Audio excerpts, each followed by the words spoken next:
if you like this video, give it a thumbs up and leave any comments below as well about your experiences. So hopefully you enjoy this story. So as you take a moment to close your eyes and begin to relax and fall asleep. I don't know whether you'll fall asleep faster with the sound of my voice, or whether it'll be with each breath that you take, or perhaps just drifting comfortably asleep to the story as it plays out in the background. And so you can have a sense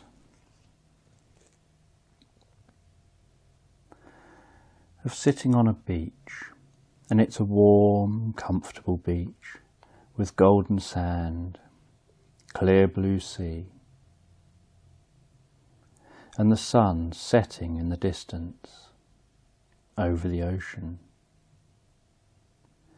And while you rest there, sitting on that sand, gazing out over the sea, you can hear the water lapping on the shore.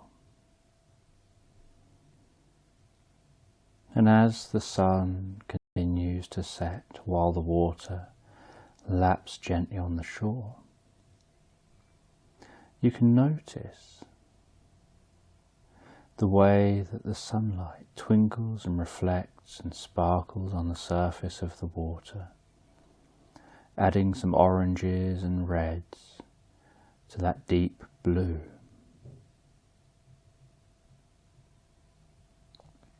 And in the opposite direction to the sun, you can notice how the sky is beginning to go dark, almost like an inky darkness, and how as that sky is going dark, so you can notice the odd star in the sky, the odd planet coming into view while the sun sets. And while the sun sets, you can begin to feel tired and sleepy and relaxing down onto that sand, finding that there's something about the sound of waves rolling on the shore, something about the setting sun, the calming sound of birds as the birds calm down for the night.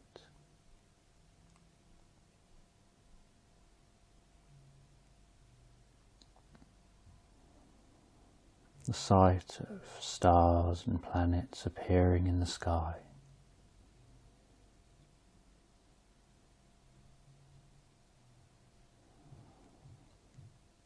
And noticing that it's a moonless sky. So as the sun sets, so you can begin to notice the Milky Way coming more into view, stretching across the sky.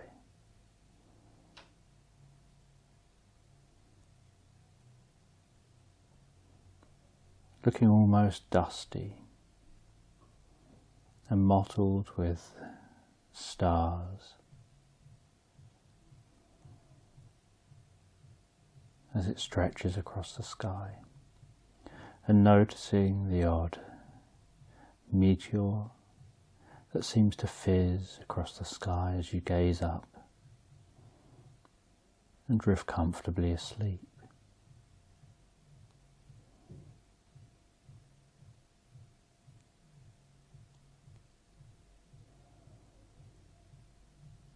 That's it. And while you drift comfortably asleep, so you start to dream. And as you start to dream, time seems to take on its own meaning. and you drift deeper into that dream, while in the background the sea gently lashes on the shore, the breeze gently tickles your face, and the sand still feels warm from the day's sun.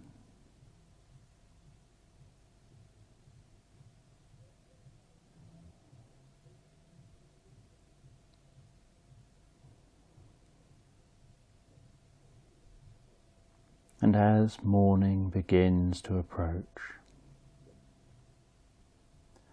so the sun starts rising again, and while the sun rises, it warms your face, and the birds begin to wake up, and you can hear them more. And it's interesting the way that awareness shifts. Where 1 minute you're unaware of the sea, of that lapping water on the shore, having been asleep, and then gradually your attention orients to the world around you, and you start to notice that sea that a moment ago you didn't notice. And you start to have that kind of coming around on that beach feeling.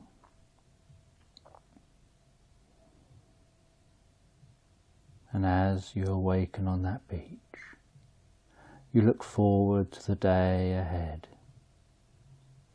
and you don't know what this day will bring. All you know is that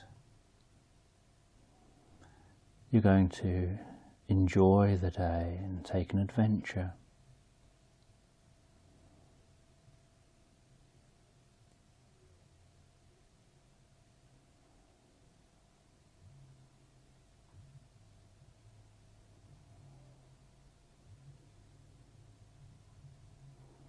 And so as the sun rises and darkness disappears,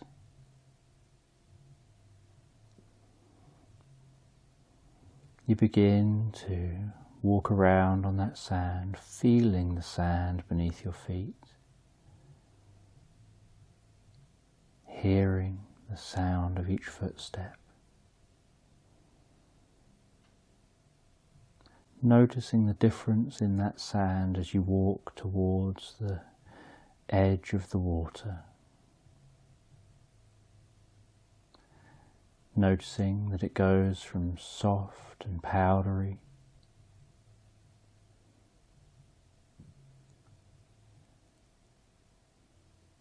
to having some water in it and becoming kind of squishy under your feet. Noticing that when you step on the sand, an area of clear sand, an area of the water runs away from it.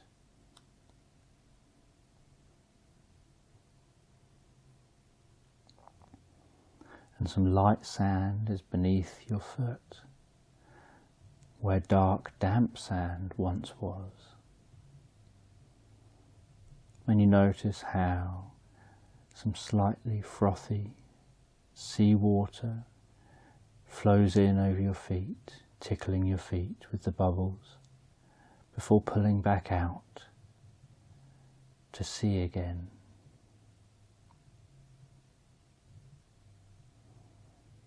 And you walk down to a boat.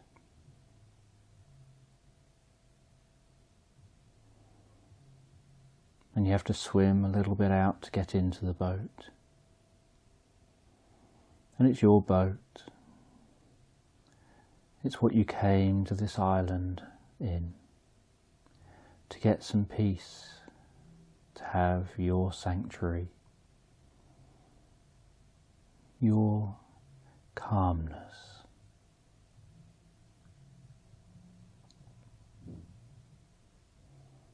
Your space and time.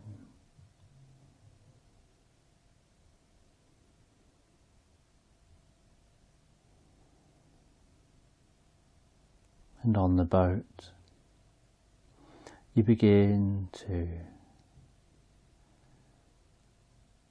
travel out to sea a little bit away from the shore, and the sound of the water at the shore calms down into the distance.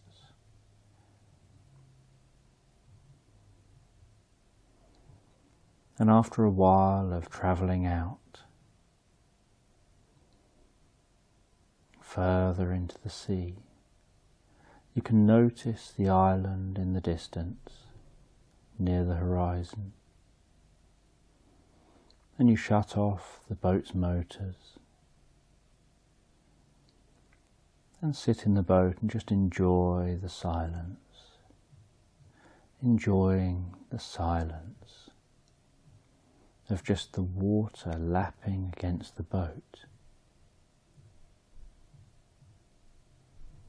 the slight breeze on your face,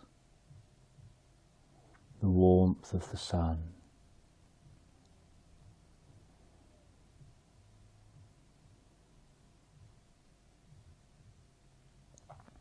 And then you can hear a loud splash, followed not long after by a powerful out-breath sound, as you notice a humpback whale has surfaced near the boat.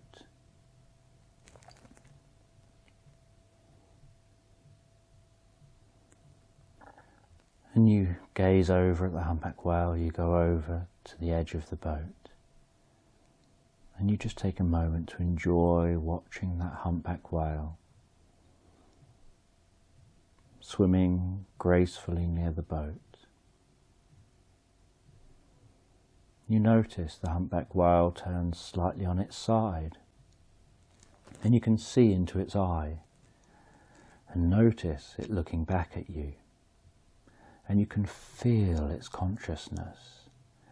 You can feel its curiosity. You can feel a connection as you gaze into each other's eyes. Almost like there's an understanding somehow between you.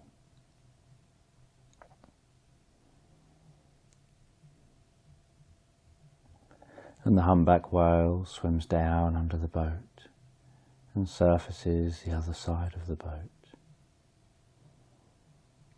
And you notice the way the movement of the water happens while the whale swims, and the different sounds of that water.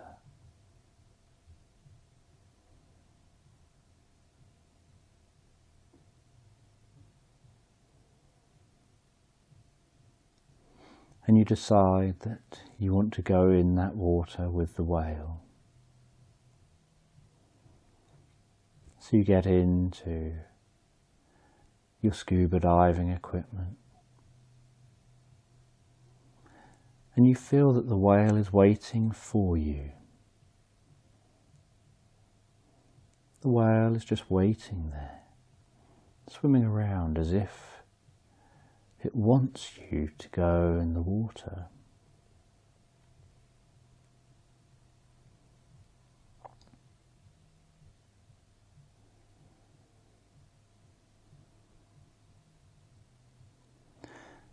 So you get into your scuba diving equipment.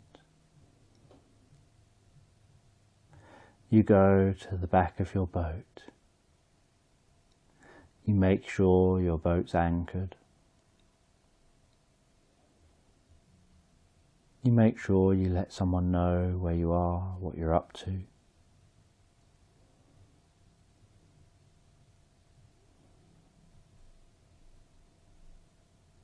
And you drop backwards off the boat into the water.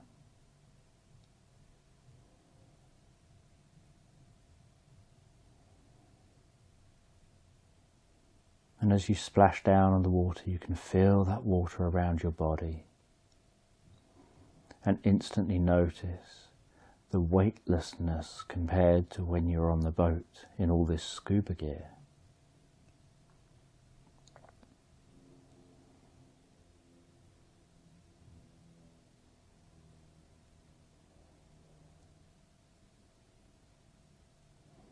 And you notice how you're bobbing up and down gently on the waves.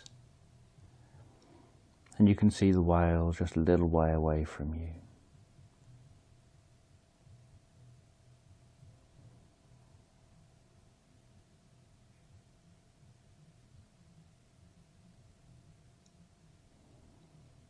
And now you're in the water. You notice that the whale has noticed you, and the whale is coming over towards you.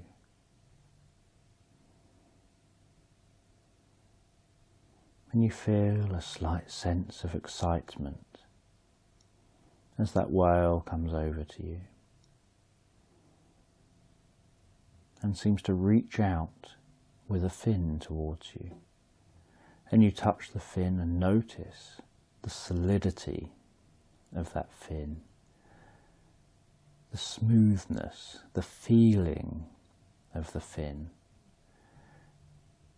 And only now you're in the water do you notice the true size of the whale and appreciate the size of the whale.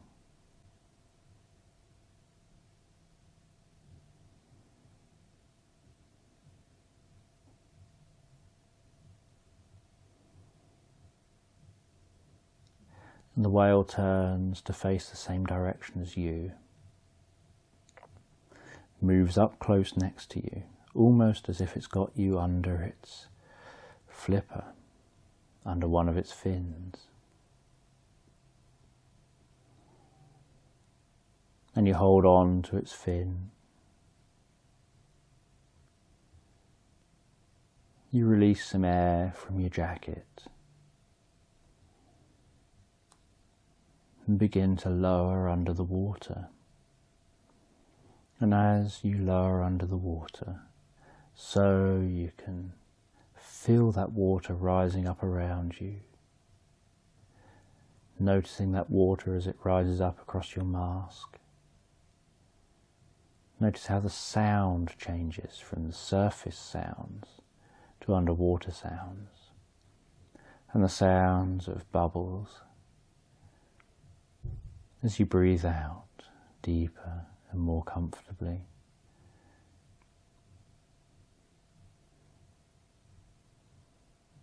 And as you begin to go on a journey with that whale,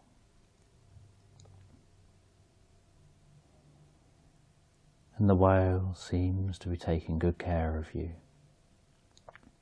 It seems hyper attentive, it seems to know how to look after you. But it seems to also want to take you somewhere and show you something.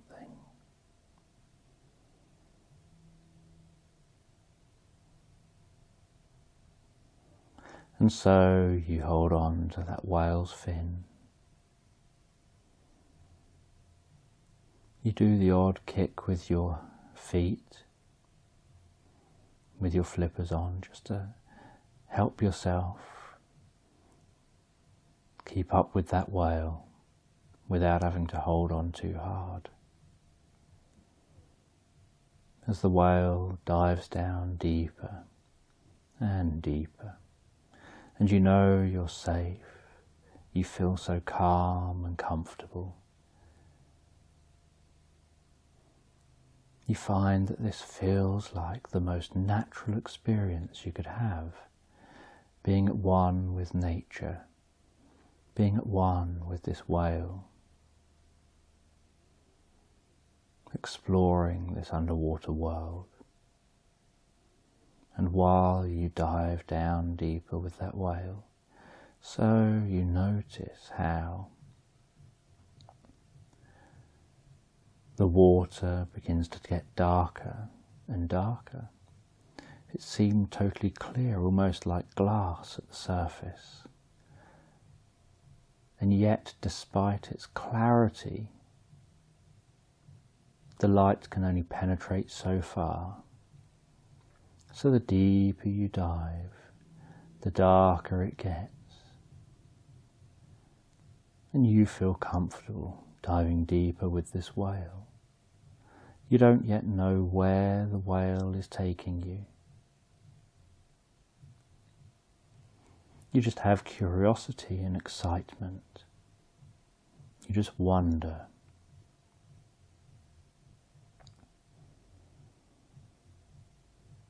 And sound begins to disappear. Everything becomes really quiet. Apart from the occasional sound from the whale calling out.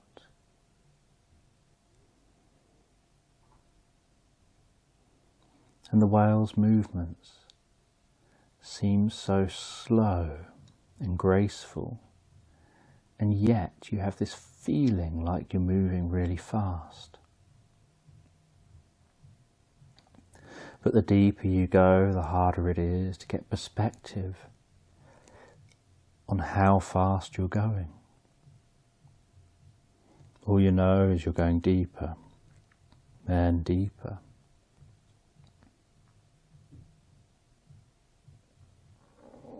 And after a while of diving down deeper,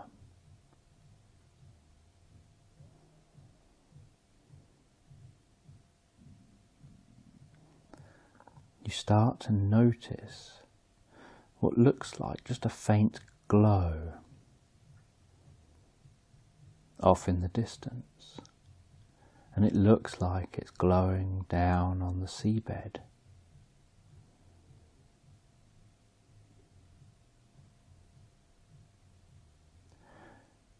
And the seabed appears to be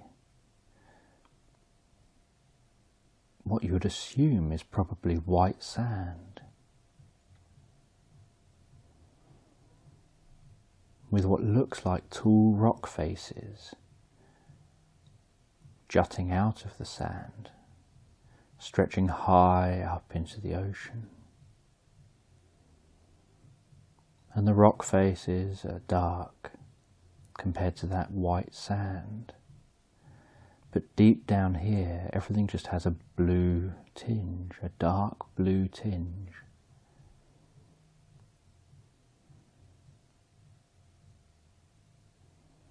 And the whale seems to be guiding you down towards whatever that light is.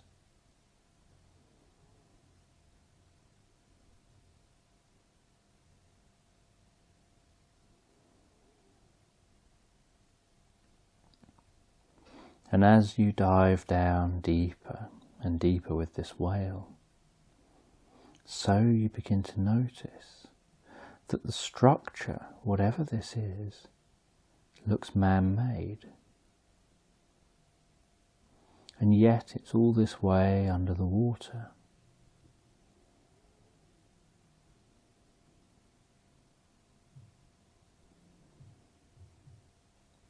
It looks kind of like a stepped pyramid. And you're curious, who could have built a stepped pyramid all this way under the water? And if it was built before this area was underwater, how many tens or hundreds of thousands of years ago was it built? Whatever the answer, it's curious. And the whale takes you all the way to the entrance to this pyramid. And at the entrance is a path that has some sand over it, and yet it just looks like if you swept the path, it wouldn't take much to clear it. And have a stone path going into the pyramid. And at the entrance to the pyramid, there's what looks like a candle or a torch on either side, with a flame in it, and yet it's deep underwater. So you don't know what's powering the flames, how the flames are managing to look like fire. They kind of look like fire, but they don't. They look like a curious kind of fire, because they're underwater. And the whale stops near the pyramid.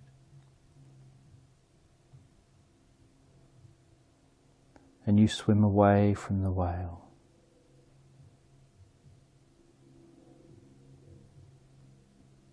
And start to make your way into that pyramid.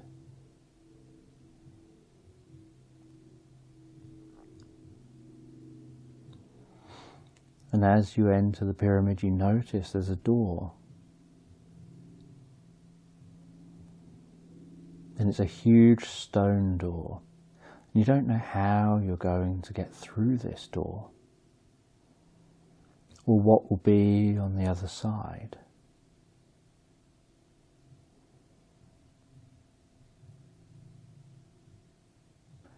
You don't even know whether you should explore this pyramid, but your curiosity gets the better of you.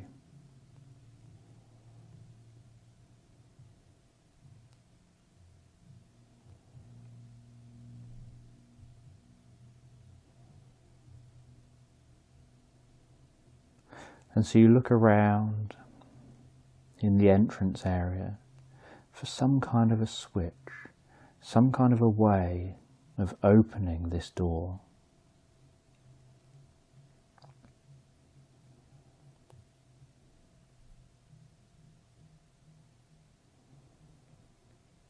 And you see a hole in the wall. And you don't know whether you should put your arm in or not, but you can't find any other switches. And you can't see into the hole.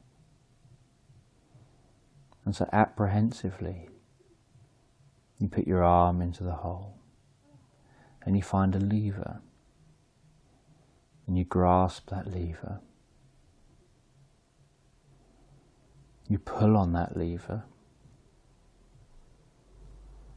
and suddenly you hear a loud noise and that stone door shifts upwards out the way. And as it does, so you get sucked into the pyramid with the water that you're in.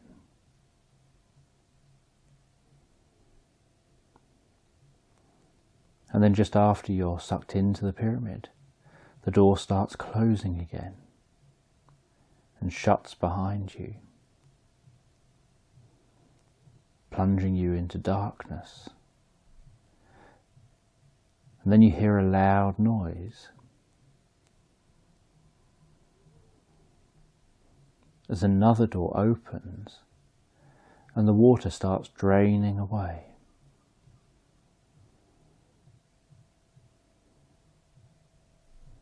And as that other door opens, so you notice light entering from under the door.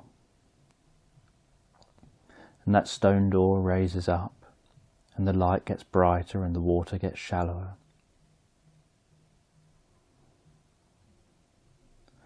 And you find that this was a bit like an airlock.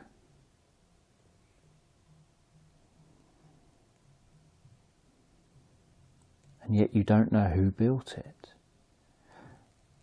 Because if this was built while it was on land, hundreds of thousands of years ago, they wouldn't have needed to build an airlock like this. Because they would never have known it would last long enough to end up underwater, or that it would even end up underwater.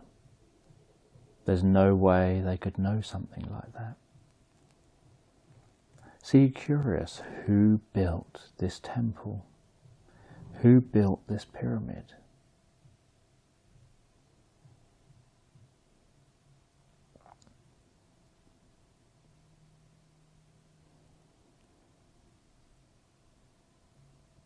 And you walk out of the airlock section and into the pyramid and find a vast entrance chamber, and the water from the airlock section that's just drained out into the pyramid seems to be draining down channels in the bottom of the ground, flowing away somewhere.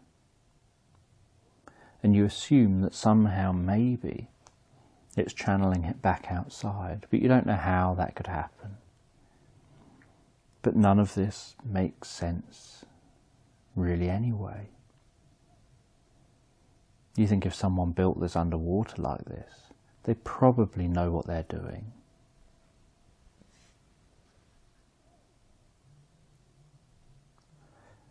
And as you walk into the pyramid, into this entrance chamber, you realise that flopping along with your fins on your feet, wearing your face mask and scuba gear, and feeling all heavy with the tank on your back, just isn't going to help you explore very well. So you take the tank off your back and you take your scuba gear off. So you're just in your wetsuit. And you leave it here next to the entrance. You don't know yet what the way out is, but you feel calm and comfortable with that idea. You know that everything seems to be working fine so far, and so it shall be at the end. You're more interested in the fact you're seeing something no one has ever seen before. And if they haven't seen it for thousands of years.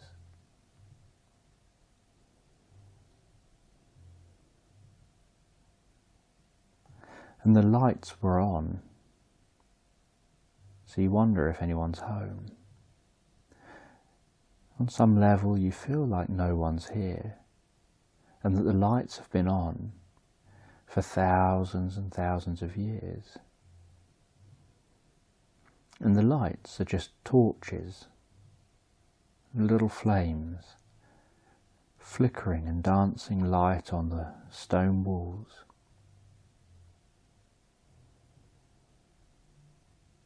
And you notice symbols around the walls, and you can't work out whether they're a form of Egyptian or Mayan or something else.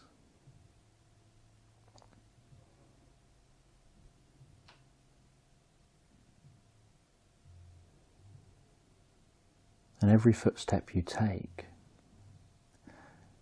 you can hear echoing as your bare feet walk around on that stone, and the stone is heavily polished.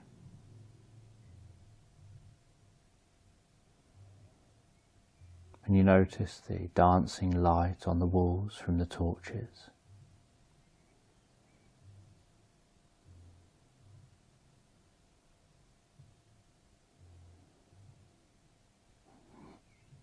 And you start having an explore, while making sure that you're aware of your bearings, you're aware of which way to go to get back to where you came from.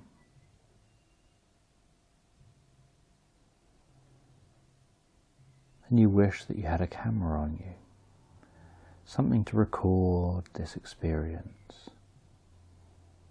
But you think maybe you can have this experience again in the future.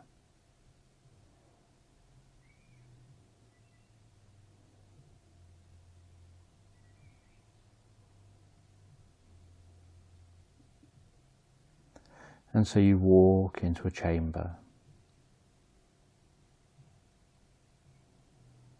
and notice ancient scrolls, and that they all look like they have different types of writing, as if they're scrolls from around the world, perhaps from ancient civilizations, as if this was a secret library of knowledge, as if somehow someone had been gathering up scrolls from different civilizations as they roamed around the world, and stored them all here, where they'd be safe.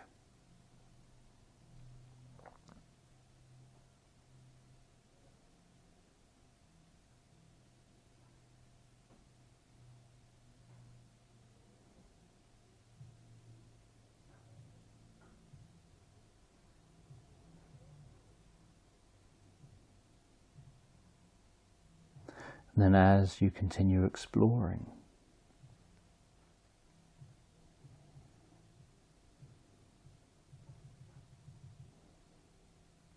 so you discover what looks like a golden door.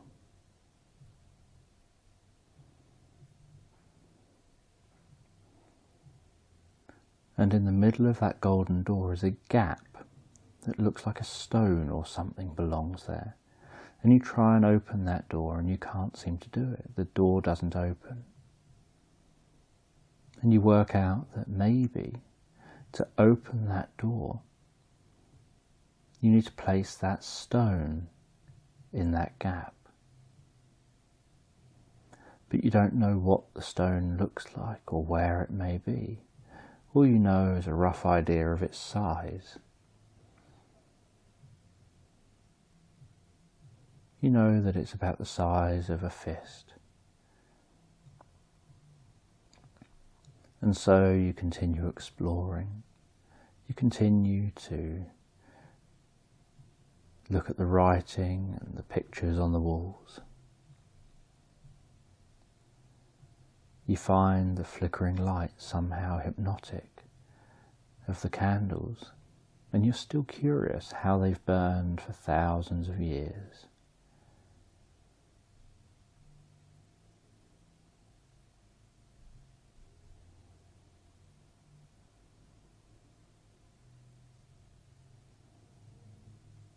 And you stumble upon a room full of thousands of scrolls, all rolled up, all on hundreds of shelves around the walls. And something about this place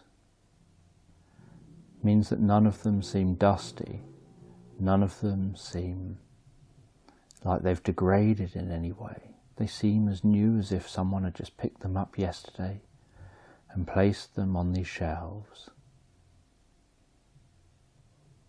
And you get a few of the scrolls down and you try and have a look at them, see if there's anything that makes sense. You notice some of them contain pictures. You can have an idea of those pictures, even if you can't understand the writing.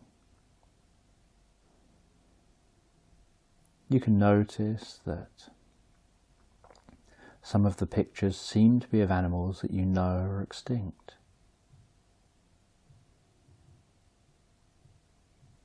There's some with pictures of plants and herbs and trees. But you don't know if these are showing things just to let you know what they are, or telling you something else. And you find some books that have pictures in that seem to have lists of words, and so you wonder whether maybe those are medicinal books, teaching how to mix different things together for healing.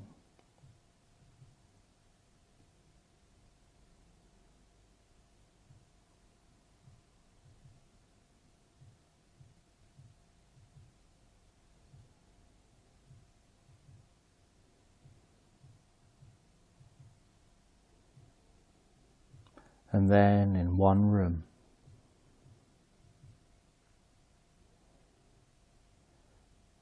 a small door opens. It seems to be an insignificant room. There's nothing really in it, just a little plinth, and on that plinth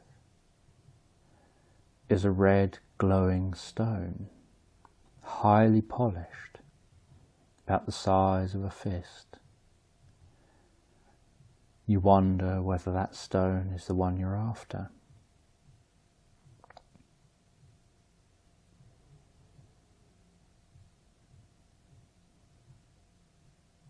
So you take that stone,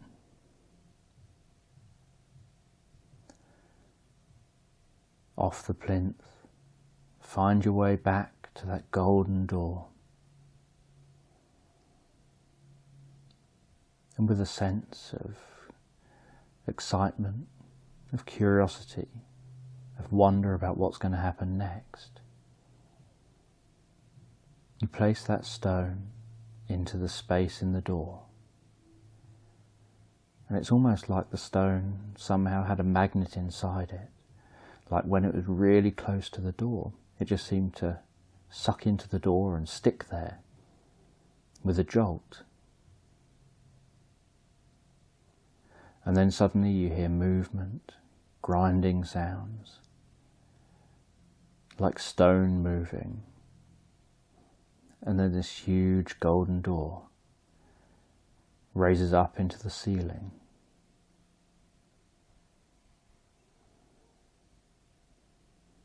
Revealing the most beautiful room you've ever seen.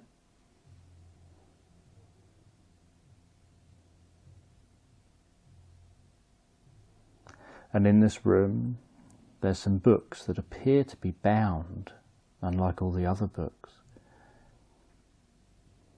which just look like scrolls.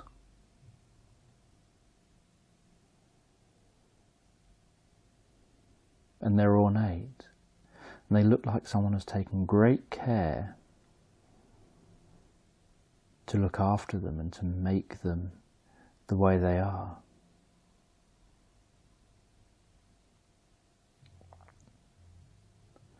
And you open a book that's on a stand in front of you. You start turning through the pages, and as you do, you notice there's something strange about this book. From the images in the book, you can tell that it seems to be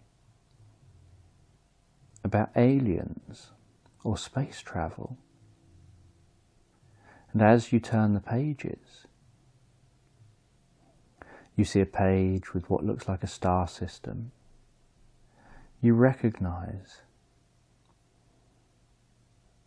that it's our own solar system. You recognize that the highlighted planet is the third one from the sun, which must be Earth.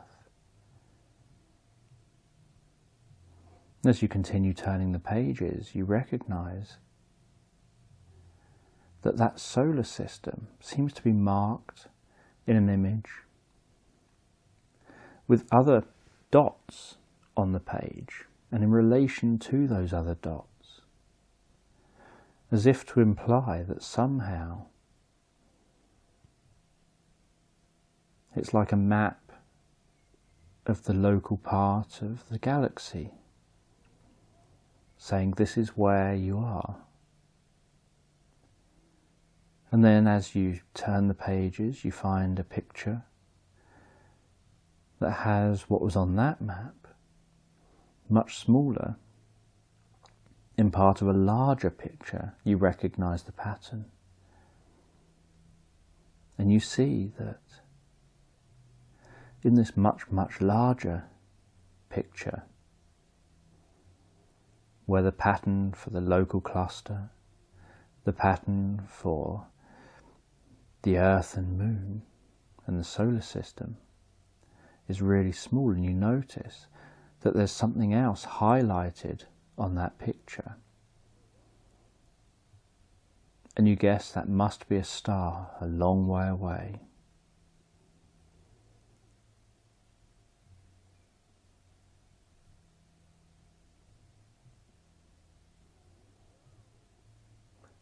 And you start to wonder whether maybe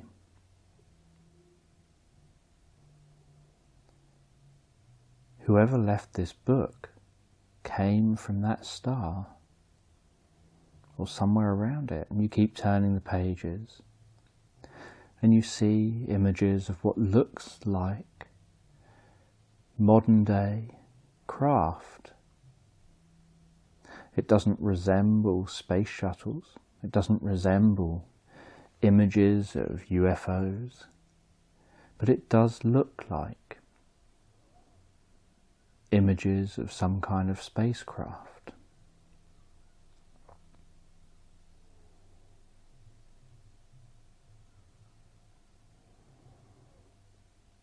And then you turn a page and feel a sense of shock as you see something looking back at you from the page.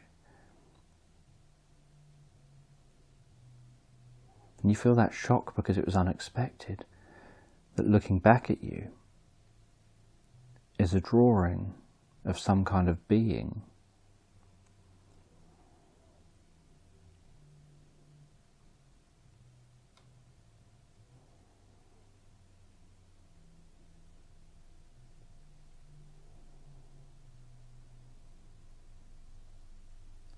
And it doesn't look like the aliens that are drawn in science fiction, but it does look slightly human-like or humanoid. It has front-facing eyes.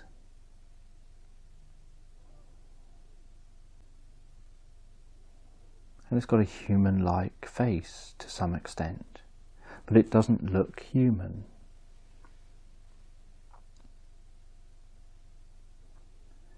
And you keep turning the pages with curiosity, with wonder, and you don't know what any of the writing says.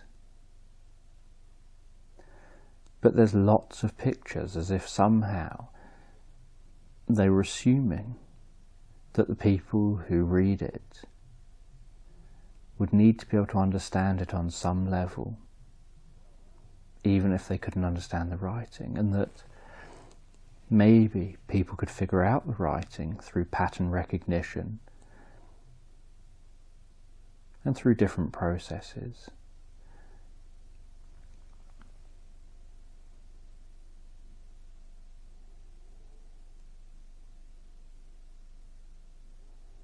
And with curiosity, you carry on going through the book. And it seems to start to tell a story about these aliens coming to Earth.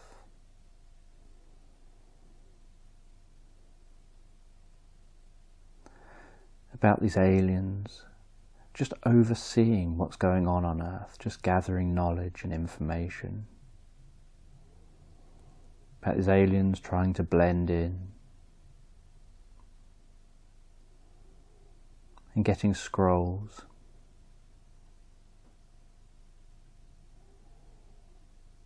From all around the world to store the knowledge that was springing up around the world.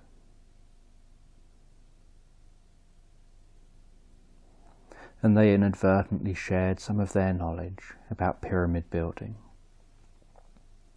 about creating structures that would last, out of the basic technologies that were available at the time.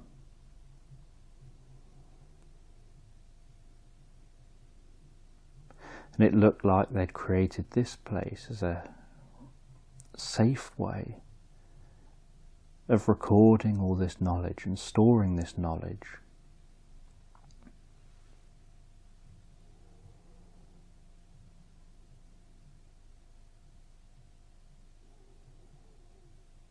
Knowing they can come back here any time.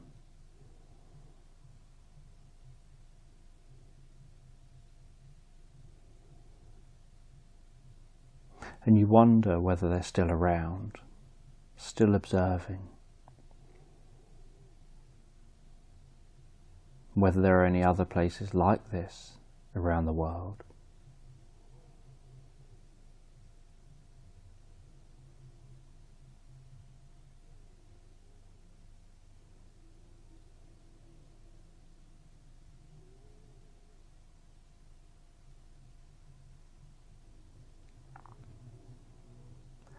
And you carry on exploring around this temple. You wish that you could take these things with you when you leave, but you know you can't, because none of these would survive underwater.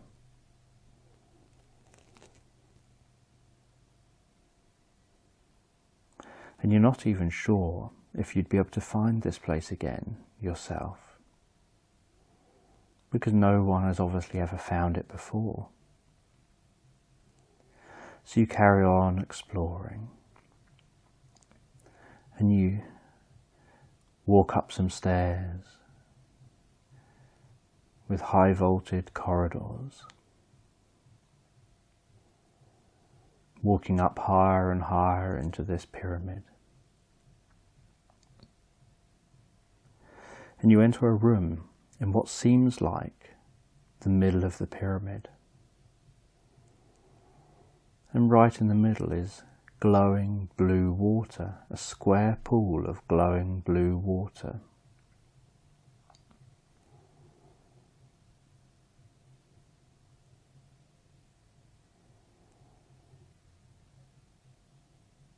And you see a sign next to it of pictures that seem to imply that somehow this is healing.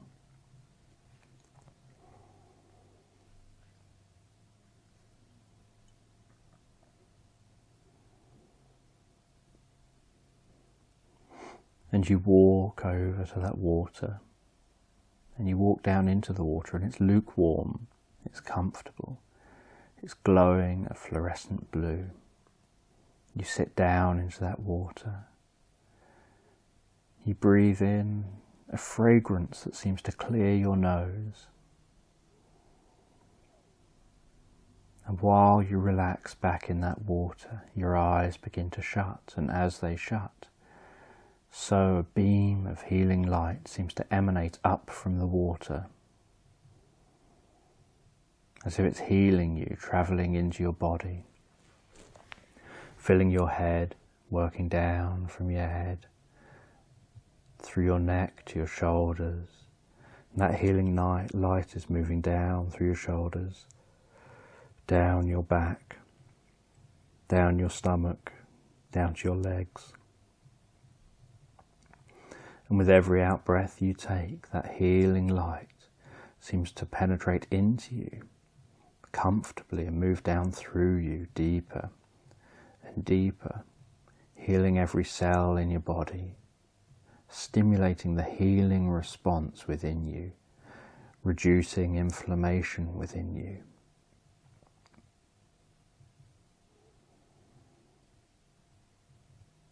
Triggering neurogenesis, the building of new neurons, with wonder and excitement, with each out-breath that you take, and you feel that happening through your mind and body.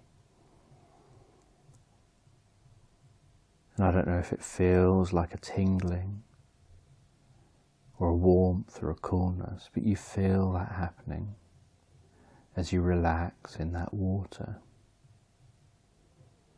And then once all that healing is done in that healing light, almost in an instant, the light turns off and you open your eyes in that water and you feel calm and comfortable, and you feel like the healing has happened, and you know the healing will continue. So you climb out of the water and you decide that it must be time to go back to that whale. You walk back through the pyramid, all the way back to the entrance.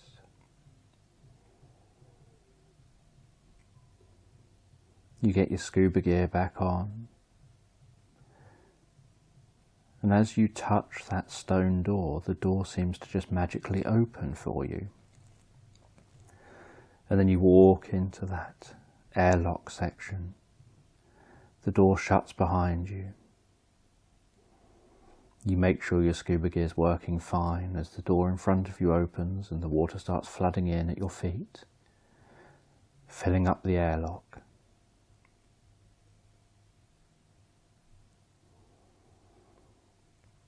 And you swim out and you see that whale still swimming there, just gently circling around. You swim over to the whale, hold on to the whale's fin, as the whale swims, gently guiding you back up towards your boat.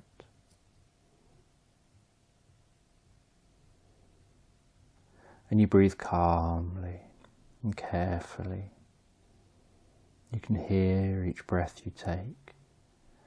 You can hear the bubbles of air as you very, very slowly are ascending through the water, very slowly and carefully ascending through that water back towards your boat.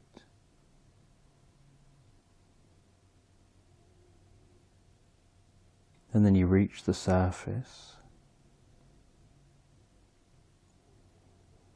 and realize that the sun has moved significantly across the sky, and that it's now evening and the sun will be setting again soon. And you feel a sense of curiosity, because it means that perhaps that whale had swam away and somehow come back just in time, knowing you're about to exit, because it wouldn't have been able to be there that long. And you wonder what it was about being down there that altered your time. Was it being in that pool of healing light? Was it reading that book? Was it exploring? You wonder what it was that made time seem to disappear.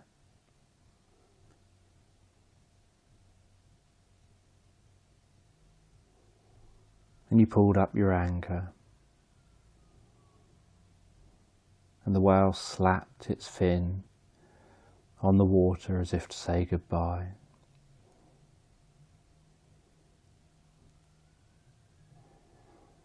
And you then rowed your boat back to shore. And when back on shore,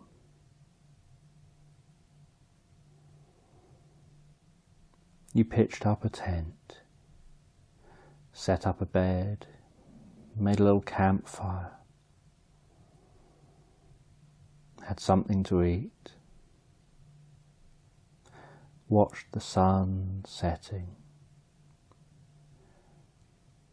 watched a slither of moon rising in the sky and all the stars, heard the water sloshing on the shore,